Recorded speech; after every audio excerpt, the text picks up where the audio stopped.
What kind of man builds a cage around himself and waits to be attacked from both sides?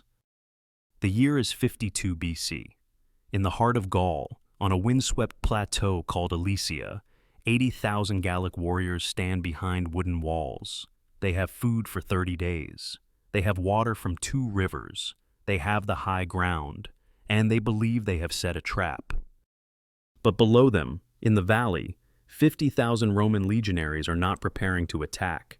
They are digging. Thousands of shovels bite into the earth. Surveyors drive stakes into the ground. Engineers measure distances with rope and rod. The Gauls watch from the ramparts, confused. Where are the ladders? Where are the battering rams? There are none. Julius Caesar has decided to fight this battle with dirt. Within weeks, the Romans complete an 11-mile ring of fortifications around the entire plateau, trenches 20 feet wide, walls 12 feet high, towers every 80 feet. And in the ground before the walls, hidden traps designed to cripple anyone foolish enough to charge. But Caesar doesn't stop there. He learns that a relief army is coming. 250,000 Gauls are marching to crush him from behind. Most commanders would retreat. Caesar orders his men to build a second wall. This one faces outward. The Romans are now trapped inside their own fortifications. A donut of death. Enemies on the inside, enemies on the outside, and nowhere to run. This is not a battle of swords and shields. It is a siege of engineering and starvation. It will decide the fate of Gaul.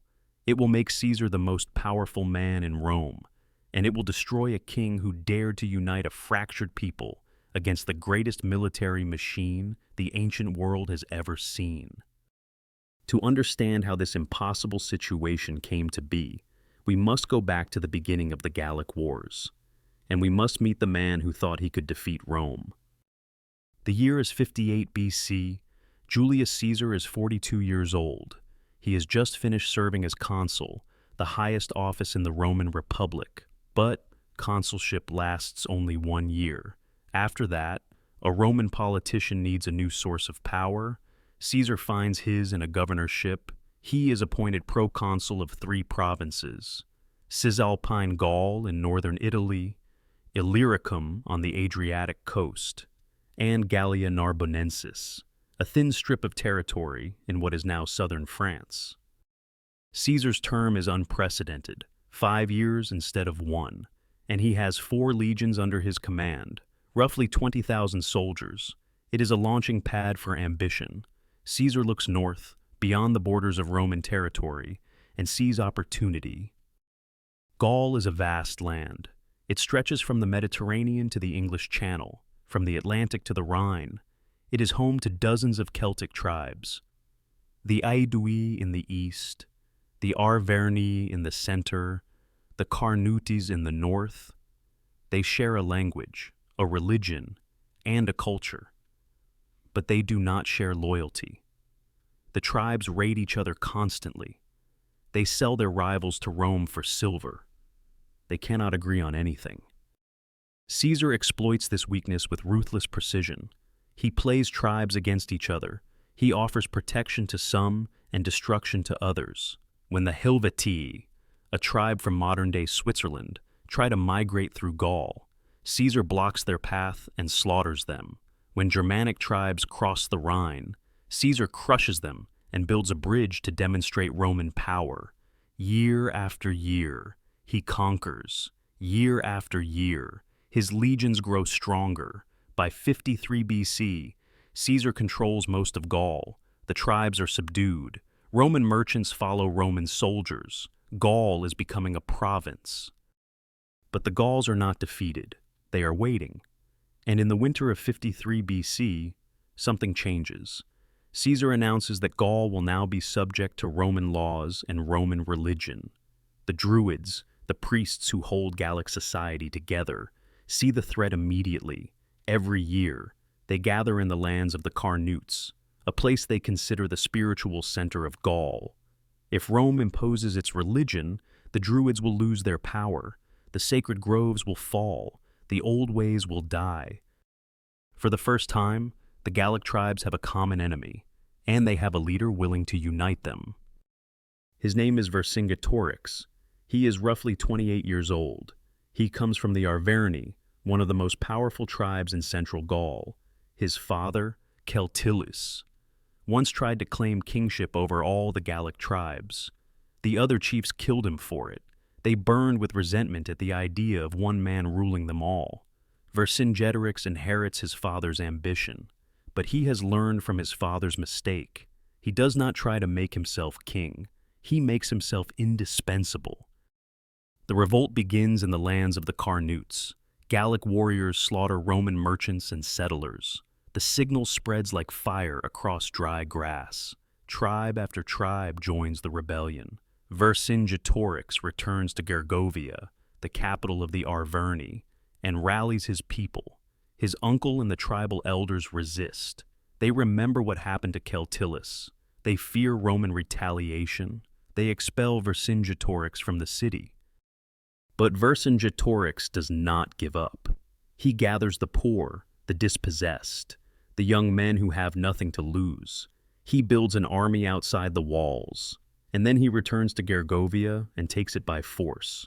The elders submit.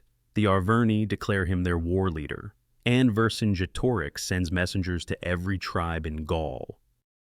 He demands hostages from each tribe to ensure loyalty.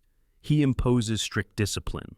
According to Caesar's own account, Vercingetorix punishes wavering chieftains by cutting off their ears or gouging out their eyes. He is not interested in glory. He is interested in victory, and he has studied his enemy. Caesar is in Cisalpine Gaul when he learns of the revolt. He rushes north, crossing the snow-covered mountains in midwinter. He expects to crush the rebellion quickly, as he has crushed so many others. But Vercingetorix does not fight like the other Gallic leaders. He does not charge into Roman formations and die on Roman spears. He retreats. He burns his own crops. He destroys his own towns. He denies Caesar food and shelter. The Romans call this a scorched earth strategy. It is brutally effective. Caesar besieges Avaricum, a wealthy town that the Bituriges tribe refuses to destroy. Vercingetorix advises against defending it. He knows the Romans are master siege engineers, but the Bituriges beg him to save their city. Vercingetorix relents. He camps outside the walls and waits for the Romans to fail. They do not fail. After 25 days of construction and freezing rain, the Romans complete their siege works. They storm the walls. The Gauls cannot stop them. Caesar takes no prisoners. His soldiers, half-starved and furious, slaughter the population. Ancient sources claim 40,000 people die in a single day. The number is probably exaggerated, but the massacre is real. Vercingetorix watches from a distance. He does not try to save the city. He cannot. His cavalry is outnumbered. His infantry is not trained for pitched battle. He tells his warriors that he warned them. He told them Avaricum would fall, and now they see he was right. The strange thing is, this disaster strengthens Vercingetorix's position. The other tribes see that he predicted Roman behavior. They see that his strategy of retreat and denial is the only way to survive. More warriors join his army. More tribes send hostages. By the spring of 52 BC, Vercingetorix commands the largest Gallic coalition in history. Caesar marches south, toward the heartland of the Arverni. His target is Gergovia, Vercingetorix's own capital. It sits on a high plateau, surrounded by steep slopes. It is everything Avaricum was not: defensible, strong, deadly. Caesar arrives and begins construction of a fortified camp. He captures a small hill near the city and establishes an outpost. His plan is to starve the defenders, just as he starved Avaricum. But Vercingetorix has learned too. He does not sit behind the walls and wait. He launches raids. He attacks foraging parties. He makes the siege expensive in blood. Then something unexpected happens. The Aedui, Caesar's most important Gallic allies, begin to waver. Rumors spread that Caesar has killed their hostages. The rumor is false, but it doesn't matter. The Aedui are ready to revolt. Caesar must leave part of his army to watch them. His forces are stretched thin. Caesar decides to force the issue. He orders a limited assault on the heights near Gergovia. The goal is to capture a position, not to storm the city, but the attack goes wrong. The Roman soldiers, eager for loot after months of hardship, ignore the recall signal. They charge up the slopes toward the city walls. Vercingetorix's warriors pour out of the gates. The Romans are caught in the open, climbing uphill, exhausted. The Gauls cut them down. According to Caesar's own account, 700 Romans die, including 46 centurions. The backbone of the Roman army. Caesar calls it a setback. Modern historians call it what it is, a defeat. The first major defeat of Julius Caesar's military career. Vercingetorix has proven that Rome can bleed. The news spreads across Gaul. Tribes that had submitted to Rome now reconsider. Even the Aedui officially join the rebellion. Caesar retreats north. He needs reinforcements. He needs a new strategy. For the first time in 6 years of war, the Roman general is on the defensive. Vercingetorix could have pressed his advantage. He could have harassed Caesar's retreating army. He could have scattered his forces and waged guerrilla warfare across Gaul, bleeding the Romans slowly over years. Instead, he makes a different choice. He looks at the map and sees a fortress called Alesia. Alesia sits on a plateau in the land of the Mandubii, a small tribe in eastern Gaul. 2 rivers flow along its base. The slopes are steep.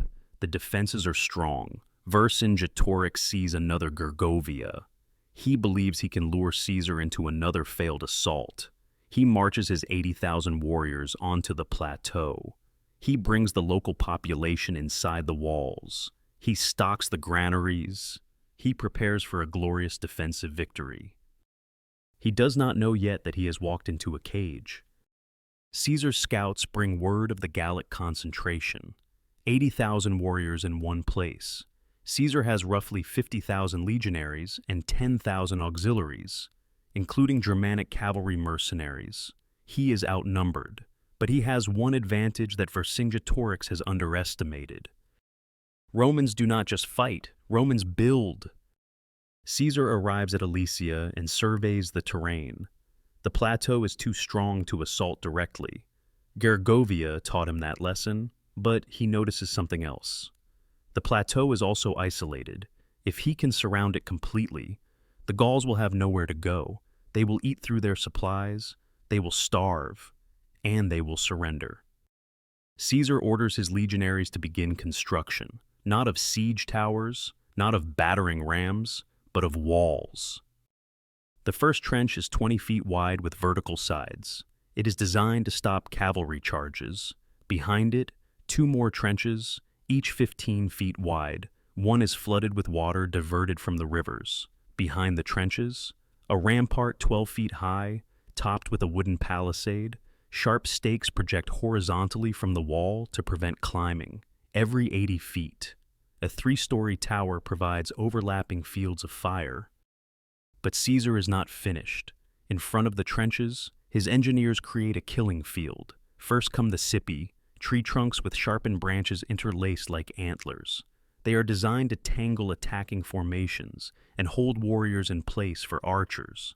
Behind the Cipi are the Lilia, funnel-shaped pits 3 feet deep, arranged in a checkerboard pattern. At the bottom of each pit is a fire-hardened stake. A man who steps into a Lilia breaks his leg on the stake. The pit walls prevent him from pulling free. He screams. He becomes an obstacle. And he demoralizes everyone who sees him. Most insidious of all are the stimuli, small wooden blocks with iron hooks, buried just below the surface. A warrior cannot see them. He steps on one, and the hook drives through his foot. When he pulls up, the barb tears through muscle and nerve. Thousands of these are planted across the approach. The Romans give them innocent names. Lilia means lilies. Stimuli means goads. Soldier humor for instruments of agony.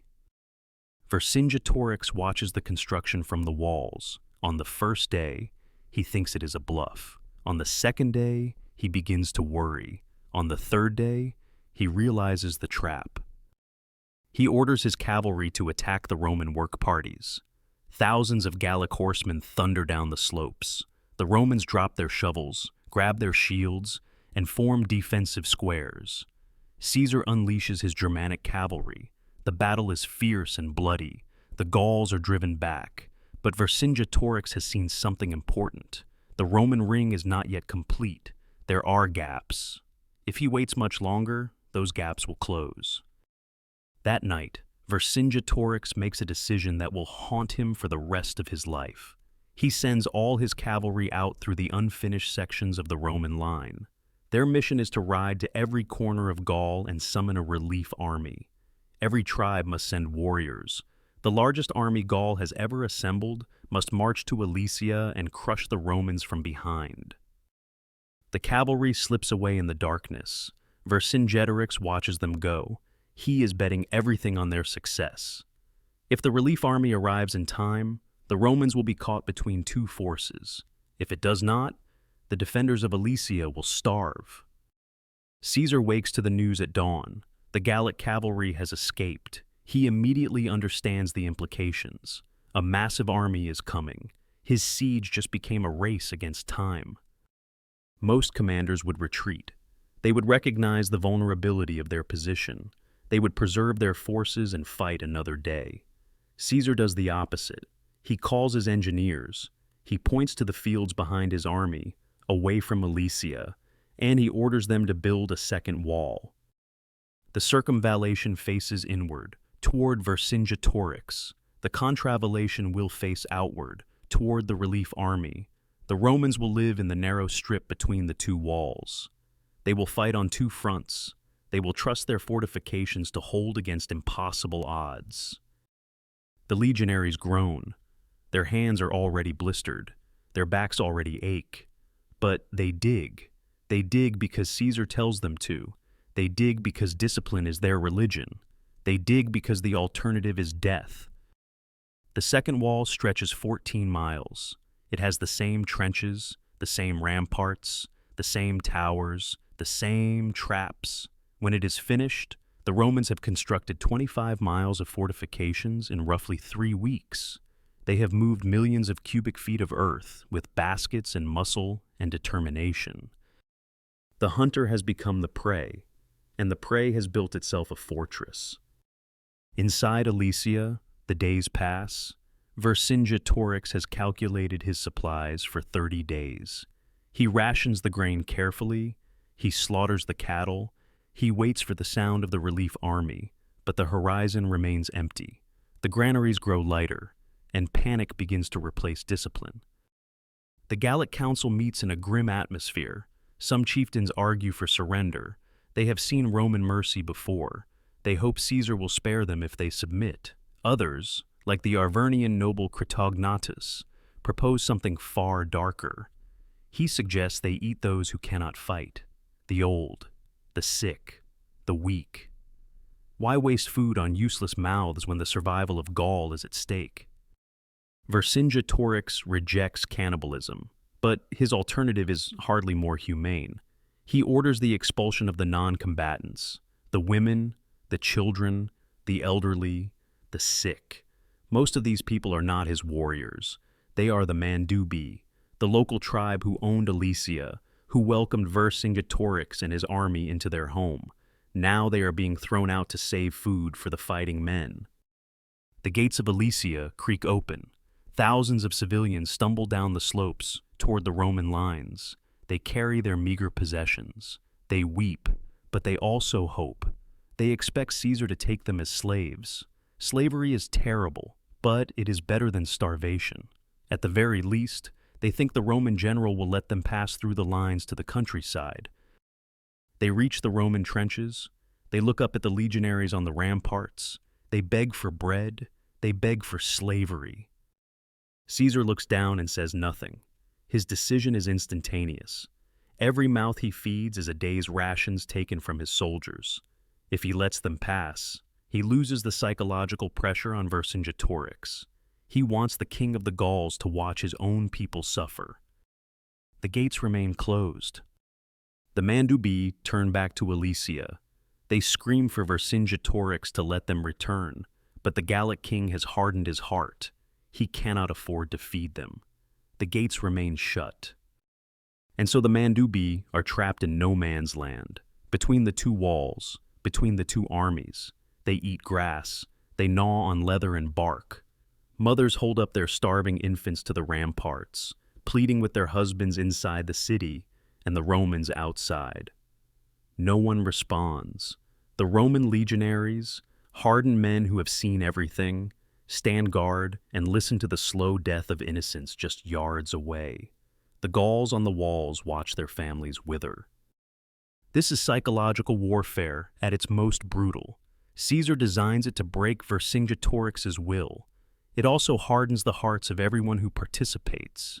By the time the relief army finally appears on the horizon, the cries from the killing field have largely stopped. The Mandubi are corpses scattered among the traps. The earth begins to tremble. Standards appear on the hills to the west. The relief army has arrived. According to Caesar, 250,000 warriors have answered the call.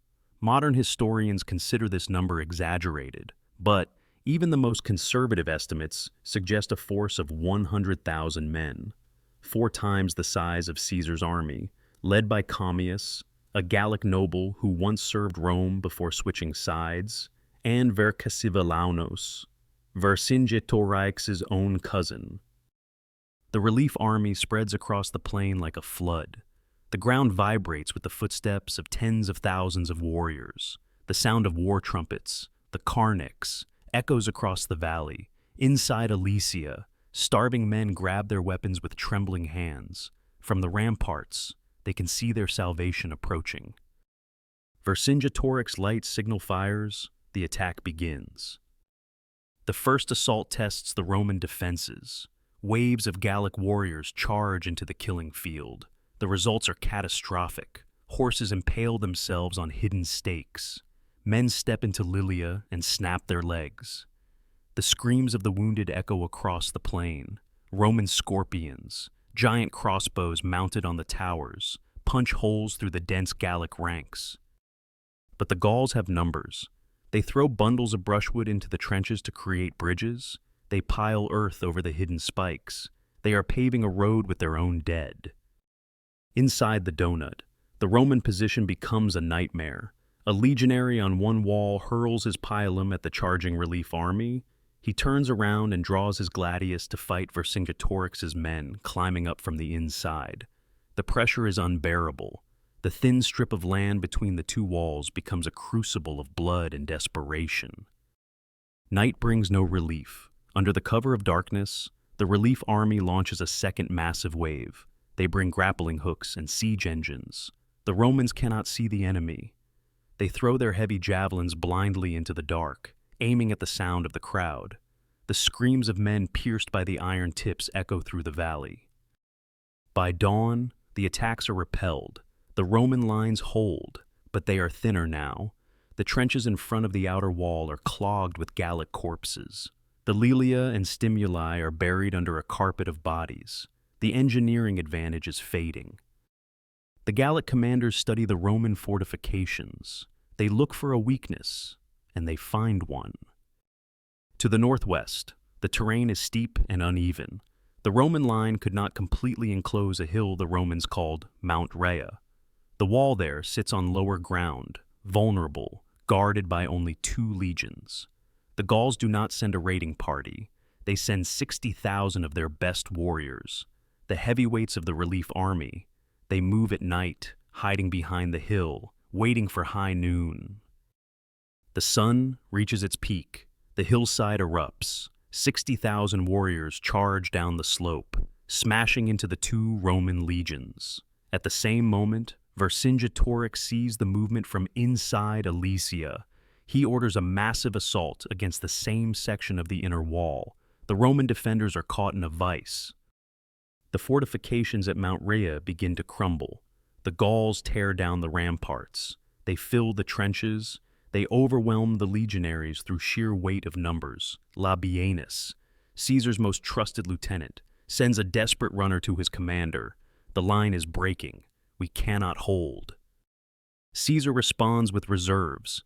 He sends cohorts under Brutus. They are swallowed by the chaos. He sends more under Gaius Fabius. They disappear into the melee. The Roman morale begins to crack. Soldiers look over their shoulders at the ocean of enemies. They waver. It is the crisis point. If Mount Rhea falls, the Roman army will be split in two, slaughtered. Caesar makes his decision. He does not send another general. He goes himself. He grabs the last few cohorts of reserves, tired men, wounded men, scared men. He calls for his personal bodyguard and his squadron of Germanic cavalry, and then he does something purely theatrical. He puts on his paludamentum, the scarlet general's cloak. In the dust and gray confusion of battle, that spot of bright red is a beacon. Every Roman soldier on the field can see it. Caesar rides directly into the melee. The effect is electric. The legionaries see their general fighting alongside them. They see the man who pays their wages, who knows their names, risking his life in the mud. The shame of retreating while Caesar advances is too great. The line stiffens. Swords are drawn for close-quarters butchery. But courage alone cannot stop 60,000 men. The Gauls push the Romans back step by bloody step. Victory seems inevitable. What neither the Gauls nor the Romans see is the ghost in the machine. While Caesar distracts the enemy with his suicidal charge, his Germanic cavalry has circled wide around the back of the hill. They move silently through the forest. They position themselves behind the Gallic relief force. Just as the Gauls are about to break through, a thunderous roar erupts from behind them. The Germanic horsemen smash into the rear of the Gallic army. Panic spreads like wildfire. In ancient warfare, an army is a beast that faces forward. When it is attacked from behind, the beast dies. The warriors at the rear scream and break rank. The panic ripples forward. The men attacking Caesar suddenly feel the pressure from behind. The momentum shifts in a heartbeat. The Romans surge forward. The double trap has inverted. The besiegers are now surrounded. The slaughter is mechanical and absolute. The relief army does not retreat. It dissolves. Cut down by cavalry, trampled by their own comrades, they flee into the forests. Caesar's cavalry hunts the survivors through the night. Inside Alesia, Vercingetorix watches the disaster unfold. He sees the scarlet cloak. He sees his cousin's army shatter against the Roman shield wall. He sees the Germanic cavalry hunting down the fleeing warriors. The noise of battle slowly fades, replaced by the groans of the dying and the cheers of the legions. The sun sets on a field choked with bodies. The relief army is gone. Vercingetorix is alone. He convenes his council one last time. According to Caesar's own account, the Gallic king speaks with tragic nobility. He tells his chieftains that he did not fight for his own private gain. He fought for the liberty of Gaul. He acknowledges that they must now yield to fortune. He offers them a choice: kill him to appease the Romans, or hand him over alive. They choose to surrender him. Envoys are sent to Caesar. The Roman general's response is brief: hand over your weapons, bring out your leaders. Caesar sets up his tribunal in the fortifications, likely in the narrow space between the two walls that strangled the rebellion. He sits there, not standing to greet an equal, seated as a judge awaiting a criminal. The gates of Alesia open. Vercingetorix rides out alone. He does not come as a beggar. He comes as a king. He wears his finest armor, silver and bronze gleaming in the sun. His horse is groomed to perfection. He rides down the slope, through the Roman lines, and approaches the tribunal. Ancient sources describe a strange ritualistic moment. Vercingetorix does not dismount immediately. He rides his horse in a circle around Caesar's chair. It is a final display of horsemanship, a silent reminder of the Gallic culture that is about to be extinguished. Then he dismounts. He unbuckles his sword. He strips off his ornate armor, piece by piece. The surrender transforms from a political negotiation into a physical stripping of power. He throws his weapons and armor at Caesar's feet, and he sits down in the dirt, silent, motionless. Caesar does not speak to him, does not offer him a hand. He simply signals to his guards. The king of the Gauls is seized, chained like a common thief, dragged away. Vercingetorix will spend the next 6 years in the Tullianum, the ancient prison beneath the Roman Forum, a dark hole carved into the rock. No light, no comfort. He will wait there while Caesar fights a civil war against Pompey. He will wait while Caesar makes himself dictator. And in 46 BC, Caesar will finally celebrate his triumph over Gaul. Vercingetorix will be paraded through the streets of Rome. The crowds will jeer. They will throw garbage. They will celebrate the conquest of the barbarian north.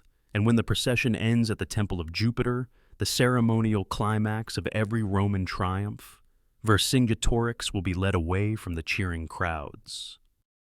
Back to the Tullianum, back to the darkness, and there, in the dim light of the dungeon, a state executioner will loop a garrote around his neck. With a quick, brutal twist, the resistance of Gaul will be strangled. His body will be thrown down the stairs or tossed into the Tiber River, an unceremonious end for a man who nearly brought Rome to its knees. But something strange happens to Vercingetorix's memory. Caesar has intended to erase him, to make him a footnote, a defeated barbarian, but by writing about him extensively in his commentaries, by describing his courage and his cunning, Caesar accidentally immortalizes his enemy. He makes Vercingetorix a worthy opponent to boost his own prestige, and in doing so, he preserves the name of the Gallic king for eternity. The siege of Alesia reshapes the world. Gaul becomes a Roman province. The Celtic aristocracy learns Latin. They wear togas. They build bathhouses. Within a few generations, the distinct Gallic culture is absorbed into the Roman machine. The hybrid that emerges will eventually become France. Archaeological excavations in the 1860s, sponsored by Napoleon III, confirm the location of the siege. They find traces of the Roman fortifications. They find the Lilia pits. They find the weapons of the fallen. The emperor erects a massive statue of Vercingetorix on the site. The statue stands there today, looking out over the valley where he lost everything. He is no longer a barbarian rebel. He is the first national hero of France. As for Caesar, Alesia is his masterpiece. It proves that Roman engineering and ruthless pragmatism can overcome any odds. It gives him wealth, the loyalty of his legions, and the political power to overthrow the Republic. Within 5 years of strangling Vercingetorix, Caesar will cross the Rubicon and start a civil war. He will defeat Pompey. He will make himself dictator for life. But there is a grim irony. Just 2 years after he kills Vercingetorix, Caesar himself will be butchered by his own friends on the Senate floor, 23 stab wounds. The conqueror and the conquered meet similar violent ends, consumed by the relentless grinder of history. So what does this story teach us? It teaches us that victory is often decided before the first sword is drawn. Caesar won at Alesia because he understood that war is not just about courage. It is about logistics, about engineering, about patience. Vercingetorix was brave. His warriors were fierce, but they could not defeat an army that refused to fight on their terms. It teaches us that unity comes at a cost. Vercingetorix united the Gallic tribes, something no one had done before him, but he united them too late. For decades, the tribes had sold each other to Rome for silver coins and political favor. By the time they recognized the common threat, the Roman grip was already tight. And it teaches us something darker, something we prefer not to acknowledge. Civilization is often built on a foundation of bones. The roads and aqueducts we admire, the legal systems we inherit, the languages we speak, they were purchased with blood. The Mandubi who starved between the walls, the warriors who broke their legs on hidden stakes, the king who was strangled in a dungeon. Their suffering made the Roman Empire possible. If you visit the site today, you will see rolling hills covered in wheat. You will see the statue of Vercingetorix, standing tall, leaning on his shield. You will see the museum that explains the siege with models and artifacts. It is peaceful now, beautiful, even. But if you stand there at sunset, when the light turns golden and the shadows lengthen across the valley, you can almost hear them. The sound of 50,000 shovels, the screams of the wounded, the silence of the starving, the last breath of a king.